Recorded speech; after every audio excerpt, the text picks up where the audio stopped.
que très vite, parce que cet objet est magnifique et je pense qu'on a envie d'en savoir beaucoup plus, je pense que tous les amateurs qui sont là, ou plus qu'amateurs scientifiques, connaissent cet objet, mais je crois que le décrire va être quelque chose de très important. Et pour cela, peut-être, M. Bonnet, vous pourriez commencer. Je crois que vous êtes la famille des Niepce. Manuel Bonnet, je suis descendant direct au 6e degré de Nicéphore Niepce, où je travaille sur ce personnage fascinant depuis très exactement 36 ans. L'histoire du choréolophore des frères Niepce commence en 1795. Nicéphore et Claude, à la recherche d'une force physique qui puisse égaler celle des montres à vapeur, sans exiger un attirail d'appareil aussi volumineux, et surtout sans consommer autant de combustible. Courant 1803, leur projet est devenu réalité.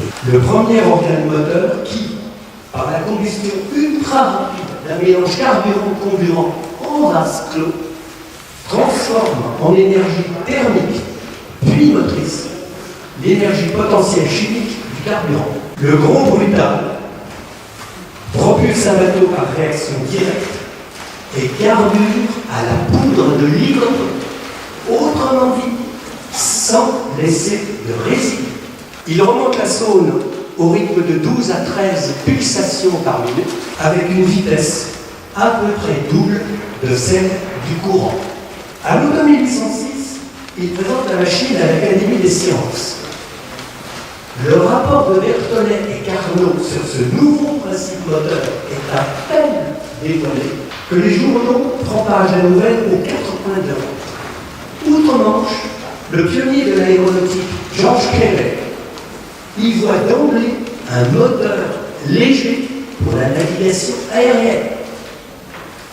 Le 6 février 1808, l'empereur étant dans son conseil d'État, le rapport historique sur les progrès des sciences depuis 1789 qui lui est présenté fait état du nouveau moteur parmi les machines les plus remarquables.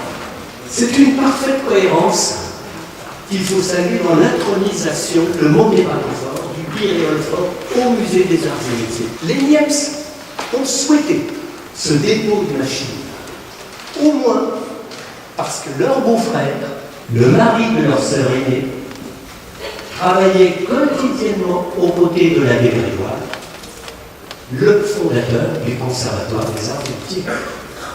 Voici d'ailleurs, pour finir, l'indice alléchant que Claude nous a laissé le 16 mars 1821. La seule ressource, je crois, serait de faire cadeau de notre petit modèle qui est à Paris au musée des Arts. Car tu sais, mon cher ami, que la valeur intrinsèque du métal serait si peu de choses qu'elle vaudrait à peine le travail de le mettre en pièces. Et ce serait réellement dommage. Fin de citation. Merci. Bravo.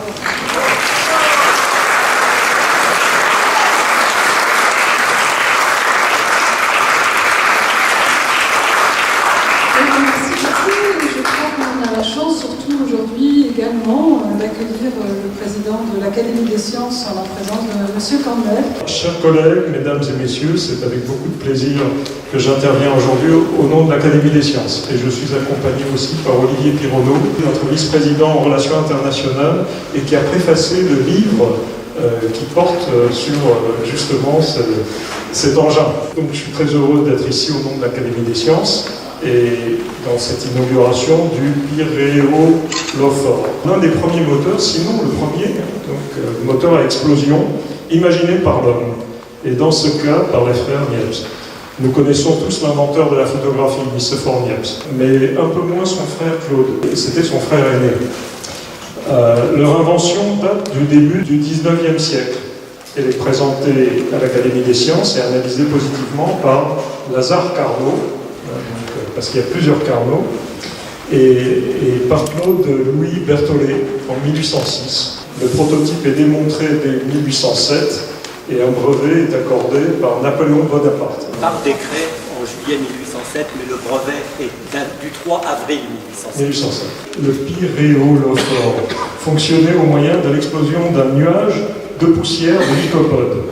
Une poudre fine, inflammable. On souffle cette poudre et elle s'enflamme. Et puis plus tard, évidemment, cette poudre de lycopode qui est relativement chère a été remplacée par un mélange de résine et de charbon pulvérisé. Mais tout de suite, c'est une flamme quand même assez complexe, puisqu'il s'agit de faire brûler quelque chose de solide avec de l'air. Et à l'époque de cette démonstration, les connaissances en thermodynamique étaient très faibles. Donc on voit ainsi que la technologie précède la science, mais que la science est cependant importante si on veut maîtriser le procédé. Ce qu'on voit aussi, c'est l'ingéniosité française. On est capable de partir de quelque chose comme ça il y a 2 siècles et d'arriver à ce qu'on a comme technologie moderne. Et alors, le feu lui-même, l'homme l'a maîtrisé il y a 500 000 ans, donc on sait que la maîtrise du feu est relativement ancienne. L'allumage, c'est-à-dire allumer un feu, c'est 30 000 ans. C'est il y a 30 000 ans et pas avant. Et puis la science, donc celle qui permet de comprendre ce qu'on est en train de faire, alors de comprendre encore imparfaitement, parce qu'il y a encore beaucoup de choses à étudier, c'est dans les années, à partir, disons, des travaux de Lavoisier, qu'on a vraiment compris ce qu'était la combustion. Et merci beaucoup.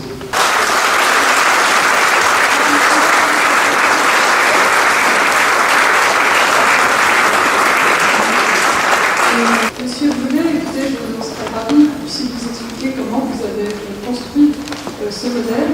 Alors nous sommes surpris, même étonnés d'avoir une aussi importante et docte assemblée.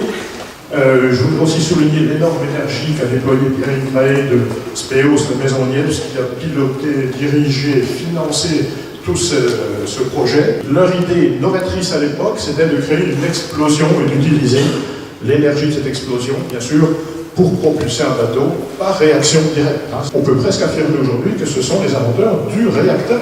Donc, premier clin d'œil de l'histoire, c'est que le premier moteur de l'histoire, effectivement, c'est le plus écologique qu'on ait jamais fait, le carburant végétal. Donc, la poudre de lycopode, elle se situe dans ce réservoir-là, c'est le réservoir de carburant. Une petite dose va tomber par un dispositif ingénieux qu'on n'a pas reconstitué. Un soufflet va l'injecter. Ils inventent la pompe à injection au passage. Dans cette chambre, la poussière va se mélanger de façon homogène à l'air. Une mèche ici va l'enflammer, ça n'explose pas tout de suite. Ça a le temps d'arriver dans cette cuve, on ferme toutes les portes, et là, explosion dans la cuve, donc une pression importante dans cette cuve. On ouvre les portes là-dessus, la pression passe par là, et va chasser l'eau des 2 colonnes qui sont sous le bateau, le dos, jusqu'à la ligne de flottaison. Et le bateau va avancer dans l'autre sens par réaction directe. Leur génie, il est dans toute la synchronisation de toutes ces fonctions pour que ça fonctionne en cycle continu, sans intervention humaine entre 2 explosions. C'est pour ça qu'on a pu appeler cette machine le premier moteur. Donc voilà rendu hommage à 2 bourguignons célèbres.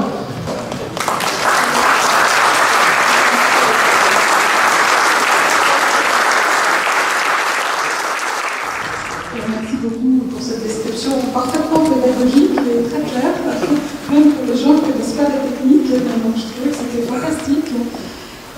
Écoutez, maintenant je crois que la personne qui va être le gardien de cet objet, c'est Guédé Buffo, qui est à ma droite, qui est responsable des collections énergie et transport.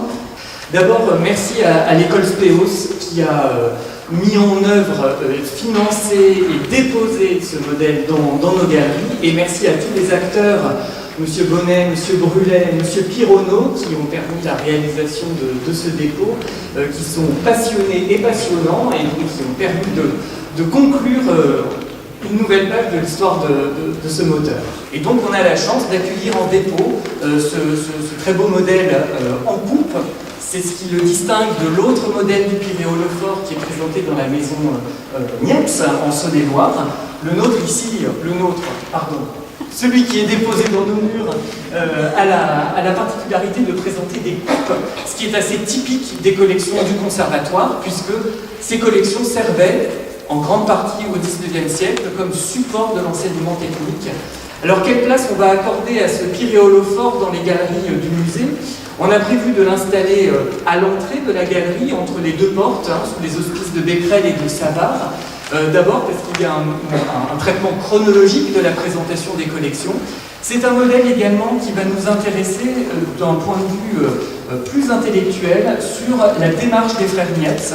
C'est un modèle qui porte en lui la tentative d'un essai très intéressant. On essaye, on expérimente sur le terrain. C'est un peu empirique également, mais on se pose des questions, on fait des recherches. Et puis ce modèle, enfin, on va le raccrocher à une filière technique très importante ici au conservatoire, qui est la filière des moteurs à combustion interne. C'est un modèle qui a tout à fait sa place dans nos galeries.